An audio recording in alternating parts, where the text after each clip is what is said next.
ഇപ്പോൾ ചെയ്യാൻ പോണത് speed control of DC motor അല്ലെങ്കിൽ നമ്മളൊരു 12 വോൾട്ടേജിൻ്റെ ബൾബാണ് വയ്ക്കുക. ഇവിടെ മോട്ടർ അല്ലെങ്കിൽ ബൾബ് വയ്ക്കുക. മോട്ടർ മാറ്റിയിട്ട് ബൾബ് വെച്ചാൽ മതി. അപ്പോൾ ഇത് വർക്ക് ചെയ്യുന്നതെന്ന് വെച്ച് കഴിഞ്ഞാൽ ഇവിടെ 230 വോൾട്ടേജിൻ്റെ ഒരു ട്രാൻസ്ഫോമർ വെച്ചിട്ടുണ്ട്. 230 വോൾട്ടേജിനെ 12 വോൾട്ടേജ് ആക്കി മാറ്റുന്ന ട്രാൻസ്ഫോമർ. 12 ഇവിടെ 12 പ്ലസ് 0 12 ആ ട്രാൻസ്ഫോമറാണ് ഞാനിപ്പോൾ ഉപയോഗിച്ചിരിക്കുന്നത്. 12 വോൾട്ടേജിൻ്റെ ബൾബാണ്, 12 വോൾട്ടേജിൻ്റെ മോട്ടറാണ്. അതുകൊണ്ട് 12 വരെ കൊടുക്കാം. 9 കൊടുത്താൽ ഇത്തിരി ബ്രൈറ്റ്നസ് കുറയുന്നു മാത്രം. 2 ഡയോഡ് കൊടുക്കുന്നുണ്ട്. 2 ഡയോഡ് വെച്ചിട്ട് ഇതാണ് ഡയോഡ് വരുന്നത്. ഈ 2 ഡയോഡ് വെച്ചിട്ട് നമ്മളിതിനെ റെക്ടിഫൈ ചെയ്യും. ഫുൾ വേവ് റെക്ടിഫയറാണ് 2 ഡയോഡും സെൻറ്റർ ടാപ്പും എടുത്തു കഴിഞ്ഞാൽ ഫുൾ വേവ് റെക്ടിഫയർ ആയിരിക്കും നമുക്കിവിടെ ഔട്ട്പുട്ടായിട്ട് കിട്ടുക. അപ്പോൾ ഒരു പൾസേറ്റിംഗ് DC നമുക്കിവിടെ ഔട്ട്പുട്ടായിട്ട് കിട്ടും. ആ ഔട്ട്പുട്ടിനെ നമ്മളിവിടെ ഒരു RC ട്രിഗറിങ് വെച്ചിട്ട് നമ്മൾ ഫുള്ള് കൺട്രോൾ ചെയ്യും. അതിൻ്റെ ഫയറിങ് ആംഗിൾ കൺട്രോൾ ചെയ്തിട്ട് നമുക്ക് ഈ മോട്ടറിൻ്റെ സ്പീഡ് നമുക്ക് വേരി ചെയ്യാം. അതാണ് ചെയ്യാൻ പോണത്. ഇനിയിപ്പോൾ ആദ്യം കണക്ഷൻ കൊടുക്കാനായിട്ട് ഇതിൻ്റെ 3 കണക്ഷൻസ് ഉണ്ട്. ഒന്നാമത്തെ കണക്ഷൻ എടുത്തിട്ട് ഒരു ഡയോഡിലേക്ക്, ഏറ്റവും അടിഭാഗത്തു നിന്നുള്ള കണക്ഷൻ ഡയോഡിലേക്ക്, സെൻറ്ററിൽ നിന്നുള്ള കണക്ഷൻ ഗ്രൗണ്ടായിട്ട് കോമൺ ആയിട്ടാണ് കൊടുക്കുന്നത്. അപ്പോൾ കൊടുക്കാനായിട്ട് ഇതിൽ 2 സെൻറ്റർ ടാപ്പ് ഉണ്ട്. 2 എൻഡ്, ഇത് റെഡ് സെൻറ്റർ ബ്ലാക്കാണ്.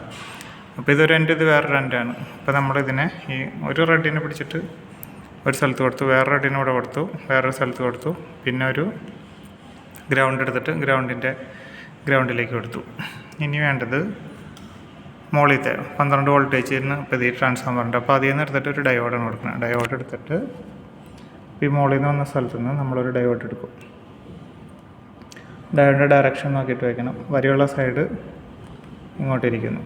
ഇനി അടുത്ത ഡയോഡ് എന്ന് വെച്ച് കഴിഞ്ഞാൽ ഇപ്പോൾ ഇത്രയും ഭാഗം കണക്ഷൻ കഴിഞ്ഞു. ഈ കണക്ഷൻ കഴിഞ്ഞു. പിന്നെ ഇനി വേണ്ടത് ഈ കണക്ഷൻ, പിന്നെ ഈ ഡയോഡ് എടുത്തിട്ട് ഇതിലേക്കാണ് ചേരുന്നത്. അപ്പോൾ രണ്ടാമത്തെ ഭാഗത്തുനിന്ന്, ഏറ്റവും അടിഭാഗത്തുനിന്ന് ട്രാൻസ്ഫോമറിൻ്റെ രണ്ടാമത്തെ റെഡ് സൈഡിൽ നിന്ന് ഒരേ പോയിന്റിലേക്ക് റെക്ടിഫൈ ചെയ്യാനായിട്ട് ഡയോഡ് രണ്ടും ഒരു ഡയറക്ഷനിലേക്ക് തിരിഞ്ഞിരുന്നു. അപ്പോൾ നമ്മൾ ഈ കണക്ഷൻ കൊടുത്തു കഴിഞ്ഞു. ഈ 2 കണക്ഷൻ കൊടുത്തു കഴിഞ്ഞു. പിന്നെ ഈ കണക്ഷൻ എടുത്തിട്ട് ഇവിടെ വെച്ചിട്ടുണ്ട്. അതാണ് ഈ കണക്ഷൻ, മൂന്നാമത്തെ കണക്ഷൻ. ഇനി വേണ്ടത് മോട്ടർ അല്ലെങ്കിൽ ബൾബാണ്. അപ്പോൾ ഞാൻ ആദ്യം മോട്ടർ വെച്ച് കാണിച്ചു തരാം. മോട്ടറല്ല ബൾബ്. അപ്പോൾ അടുത്തത് അതിൻ്റെ ലോഡായിട്ട് അതേ പോയിന്റിൽ നിന്ന്, അതായത് ഈ 2 കൂടി ചേരുന്ന പോയിന്റിൽ നിന്ന് മോട്ടർ വന്നിട്ട് അടുത്തൊരു പോയിന്റിലേക്ക്, ഫ്രീ ആയിട്ടിരിക്കുന്ന ഒരു പോയിന്റിലേക്ക് കൊടുക്കാം. ഇനി അതിന് ശേഷം ഇതിനെ ട്രിഗർ ചെയ്യാനുള്ളതാണ്. ഒരു SCRനെ ട്രിഗർ ചെയ്യാനുള്ള സർക്യൂട്ടാണ് ചെയ്യാൻ പോകുന്നത്. അപ്പോൾ ഇതാണ് SCR. ഈ SCR ഇതിൻ്റെ ഫിഗർ തന്നെയാണ് ഇതിൻ്റെ സൈഡിൽ വരച്ചിരിക്കുന്നത്. അപ്പോൾ ഇതിൻ്റെ നമ്പറാണ് എഴുതിയിരിക്കുന്നത്. 2P4M എന്നുള്ള നമ്പറാണ് എഴുതിയിരിക്കുന്നത്. ആദ്യത്തെ കാഥോഡ്, രണ്ടാമത്തെ ആനോഡ്, മൂന്നാമത്തെ ഗേറ്റ്. ഇപ്പോൾ ഇവിടെ ഒരു സൈഡിലുണ്ട് ചെരിവായിട്ടിരിക്കുന്നുണ്ട്. ഈ സൈഡിൽ, ആ ചെരിവുള്ള സൈഡിലുള്ളതാണ് ഗേറ്റ് വരുന്നത് 2P4Mൻ്റെ. അപ്പോൾ അതെടുത്തിട്ട് ആനോഡിലേക്ക്, ഇനി വേണ്ടത് മോട്ടർ എടുത്തിട്ട് ആനോഡിലേക്ക് പോകേണ്ടത്. അപ്പോൾ ആനോഡ് രണ്ടാമത്തെ കാലല്ലേ, അപ്പോൾ മോട്ടറിൻ്റെ അല്ലെങ്കിൽ ഈ ബൾബ് പോണത് ആനോഡിലേക്ക്. ഇപ്പോൾ രണ്ടാമത്തെ കാല് ഉള്ള സ്ഥലത്തേക്കാണ് ഇപ്പോൾ ആനോഡ് കൊടുത്തിരിക്കുന്നത്. ഈ രണ്ടാമത്തിലേക്കാണ് നമ്മളിപ്പോൾ ആനോഡ് കൊടുക്കുന്നത്. ഞാൻ എൻ്റെ ബാക്കിലാണ് വയ്ക്കുന്നത്, സ്ഥലം കിട്ടാൻ വേണ്ടിയിട്ട്. ഓക്കെ, രണ്ടാമത്തെ. അപ്പോൾ ആനോഡിലേക്ക് കൊടുത്തു കഴിഞ്ഞു. പിന്നെ വേണ്ടത് കാഥോഡ് എടുത്തിട്ട് ഈ ഗ്രൗണ്ട് വന്ന സ്ഥലത്തേക്കാണ്. അപ്പോൾ ഈ കാഥോഡ് എടുത്തിട്ട് ഈ ഗ്രൗണ്ട് വന്ന സ്ഥലം. അപ്പോൾ ഗ്രൗണ്ടിലേക്ക് പോയത് കണക്ഷൻ കൊടുക്കണം. ഇപ്പോൾ കാഥോഡിൽ നിന്ന് എടുത്തിട്ട് ഗ്രൗണ്ട് വന്ന സ്ഥലത്തേക്ക്, ഗ്രൗണ്ട് വന്നത് ഈ സ്ഥലത്തേക്ക് എടുത്തിട്ട് കാഥോഡ് കൊടുത്തു. ഇനി വേണ്ടത് ഗേറ്റാണ്. ഗേറ്റിലേക്ക് ഒരു 100 ഓമിൻ്റെ കാഥോഡ് ഈ അറ്റത്തെയാണ് ഗേറ്റ്. ഫസ്റ്റത്തെയാണ് കാഥോഡ് വരുന്നത്. കാഥോഡ് എടുത്തിട്ട് ഗ്രൗണ്ടിലേക്ക് കൊടുത്തു. ഇനി ഗേറ്റ്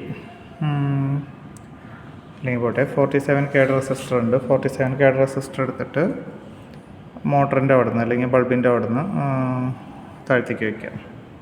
അപ്പോൾ ബൾബ് വന്നിരിക്കുന്നത് ആനോഡിലാണല്ലോ. അപ്പോൾ ആനോഡിൽ നിന്ന് ബൾബിൻ്റെ എൻഡ് വന്നിരിക്കുന്നത് ഈ ആനോഡിലാണ്. അപ്പോൾ അവിടെ നിന്ന് ഒരു റെസിസ്റ്റർ എടുത്തിട്ട് താഴേക്ക് വെച്ചു. പിന്നെ അവിടെ നിന്നൊരു പോർട്ട് വയ്ക്കണം. പോർട്ടിന് 3 കാലാണുള്ളത്. ട്രാൻസ്ഫോമറിൻ്റെ പോലെ തന്നെ 2 ഒരേ കളറിൽ വെച്ചിട്ടുണ്ട്. സെൻട്രേത്തെയാണ് വേരിയബിൾ. അപ്പോൾ നമുക്ക് വേണ്ടത് വേരിയബിളാണ് വേണ്ടത്. ഒരു ഫിക്സറും ഒരു വേരിയബിൾ എടുത്തിട്ടാണ് ചെയ്യുന്നത്. അപ്പോൾ നമ്മളൊരു യെല്ലോയും ഒരു ബ്ലൂ ആണ് ഇതിൽ നിന്ന് എടുക്കുന്നത്.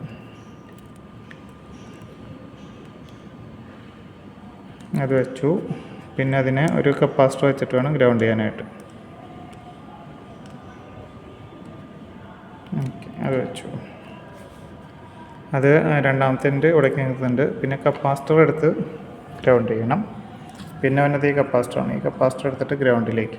അപ്പോൾ ആ പോയിന്റിൽ നിന്ന് കപ്പാസിറ്റർ എടുത്തിട്ട് ഗ്രൗണ്ടിലേക്ക് കൊടുക്കും. ഇത് ഈ ചെറിയ കപ്പാസിറ്ററാണ്. 0.01 എന്നുള്ള വാല്യൂൻ്റെ കപ്പാസിറ്ററാണ്.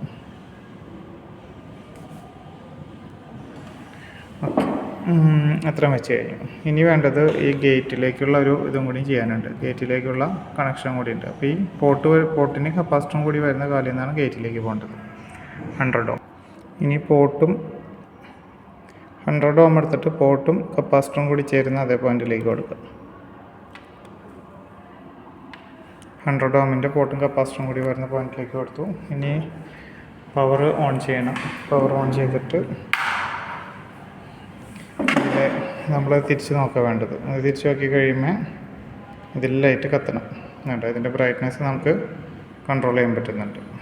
ബ്രൈറ്റ്നെസ് നമുക്ക് ചെറിയ രീതിയിലുള്ള ബ്രൈറ്റ്നെസ് മുതൽ കൂടിയ ബ്രൈറ്റ്നെസ്സിലേക്ക് നമുക്ക് കൺട്രോൾ ചെയ്യാൻ പറ്റും.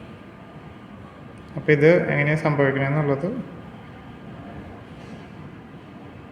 ഇതെന്താണ് ഇതിൻ്റെ വർക്കിംഗ് പ്രിൻസിപ്പിൾ എന്നുള്ളത് ഇതിൽ കാണാൻ പറ്റും.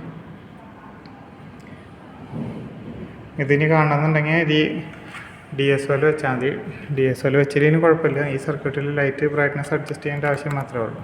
ഓക്കെ, ഇപ്പോൾ ഇതിൻ്റെ ഇൻറ്റൻസിറ്റി വേരി ആവുന്നുണ്ടല്ലോ. അപ്പോൾ അത് ഇതെങ്ങനെയാണ് നമ്മൾ DSOയിൽ കാണണമെങ്കിൽ ഇത് എക്സ്പെരിമെൻ്റ് ആയിട്ട് ചെയ്യേണ്ട. പക്ഷേ എന്നാലും ഇതിൽ കാണാം. ഇതിൽ പോർട്ട് തിരിക്കുന്ന സമയത്ത് നമ്മുടെ ഈ എന്തോരം ട്രിഗർ ആവുന്നുണ്ടെന്നുള്ളത് കാണിക്കുന്നത്. ഈ വോൾട്ടേജ് DSOയിൽ കാണുന്നത് ഇതിന് അക്രോസുള്ളതാണ്. ബൾബിന് അക്രോസുള്ള വോൾട്ടേജാണ് കാണുന്നത്. അപ്പോൾ നമ്മളതിനെ കട്ട് ചെയ്ത് നമുക്ക് കളയും. അപ്പോൾ കട്ട് ചെയ്ത് കളയുമ്പോഴാണ് നമ്മളതിൻ്റെ ഇൻറ്റൻസിറ്റി ട്രിഗറിങ് എന്തോരം ഉണ്ട് അതിനനുസരിച്ചിട്ടാണ് ഇൻറ്റൻസിറ്റി മാറുന്നത്. ട്രിഗറിങ് അതിൻ്റെ ബൾബിൻ്റെ ബ്രൈറ്റ്നസ് കുറഞ്ഞിരിക്കുന്ന സമയത്ത് അതിൽ കുറച്ച് പോർഷൻ മാത്രമാണ് കണ്ടത് അതിലേക്ക് കിട്ടുന്നുള്ളൂ. ഫുൾ വേവ് റെക്ടിഫയറിൻ്റെ ചെറിയൊരു ഏകദേശം ഒരു പകുതിയോളം മാത്രമാണ് കിട്ടുന്നത്. കുറച്ചും കൂടിയും കുറയും, പക്ഷെ പെട്ടെന്ന് കട്ടായിപ്പോൾ. ഇതിൽ മാറ്റം വരുത്തുന്നത് വെച്ച് കഴിഞ്ഞാൽ ഇപ്പോൾ ഈ ഒരു കപ്പാസിറ്റർ ആക്കി. ചെറിയ കപ്പാസിറ്റർ വെച്ച് കഴിഞ്ഞാൽ ഇത് 0.01 ആയിരുന്നു, പക്ഷേ ഇപ്പോൾ വെച്ചത് 0.1 ആണ്. അപ്പോൾ 0.1 കപ്പാസിറ്റർ വെച്ചാലാണ് നമുക്ക് കുറച്ചും കൂടി ട്രിഗറിങ് ആംഗിൾ കിട്ടുള്ളൂ. അപ്പോൾ അത് കാരണം കൊണ്ട് 0.1 കപ്പാസിറ്റർ ആക്കി. അപ്പോൾ ഇതിൻ്റെ വാല്യൂ 0.01 എന്നുള്ള മാറ്റിയിട്ട് 0.1 ആക്കി. 0.1 മൈക്രോഫാരഡ് കപ്പാസിറ്റർ അതാണ് നമ്മളിപ്പോൾ വെച്ചിരിക്കുന്നത്. ബാക്കിയെല്ലാം അതുപോലെ തന്നെ. അപ്പോൾ ഇതാണ് ഇതിൻ്റെ ലൈറ്റ് ഇൻറ്റൻസിറ്റിയുടെ. ഇനി ഇത് തന്നെയാണ് നമുക്കിപ്പോൾ ഈ ലൈറ്റിന് പകരം നമ്മളിപ്പോൾ ഒരു മോട്ടറാണ് വയ്ക്കണമെന്നുണ്ടെങ്കിൽ ഇപ്പോൾ നേരത്തെ ലൈറ്റ് വെച്ചിട്ട് അതേ സ്ഥാനത്ത് ഒരു മോട്ടറാണ് കണക്ഷൻ കൊടുക്കുന്നത്. മോട്ടർ കണക്ഷൻ കൊടുക്കുന്നത് അപ്പോൾ ഇതേപോലെ തന്നെ കണക്ഷൻ കൊടുക്കും. ഒരെണ്ണം ഇവിടെയും ഒരെണ്ണം ആനോഡിലും